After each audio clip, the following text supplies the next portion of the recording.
আমি আশা করব এরপর থেকে বিশ্ববিদ্যালয় কর্তৃপক্ষ এই ব্যাপারটাকে যথেষ্ট গুরুত্বের সাথে দেখবে এবং সম্মানিত জায়গাগুলোকে যথেষ্ট সম্মানের সাথে রাখার চেষ্টা করবে। আমি মানে এরপর থেকে আমি এতটাই হতাশ যে হয়তো আর কখনো খেলা দেখতে টিএসসি এরিয়ায় আসবো না। আজকের গুরুত্বপূর্ণ একটা দিনে মানে এইভাবে নীরবতা পালন করা প্রশাসনের এটা খুবই খুবই লজ্জার। বাংলাদেশের ইতিহাসে এটা মনে হয় প্রথম এই ধরনের বিশৃঙ্খলা দেখতে পাচ্ছি।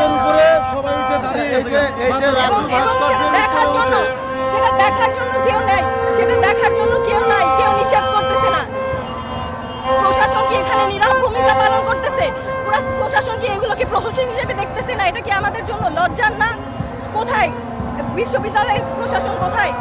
না কোনো প্রশাসন আছে দেশে, কোনো না আইন আছে, না শিক্ষা আছে, না কোনো সংস্কৃতি আছে। আমরা যখন আমাদের নিজস্ব সংস্কৃতি উদযাপন করতে যাই, আমরা যখন বর্ষবরণ করতে যাই, শোভাযাত্রা করতে যাই, বাংলা নববর্ষ উদযাপন করতে যাই, তখন আমাদের বিভিন্ন ট্যাগ দিয়ে সেগুলো বন্ধ করে দেওয়া যায়। আর এই যে সংস্কৃতির নামে এইগুলো দেখার জন্য কেউ নেই, এইগুলোর ব্যাপারে কেউ নীরবতা, সবাই নীরবতা, প্রশাসন নীরব, তখন সুশীল সমাজ নীরব, কেউ কথা বলতে আসে না।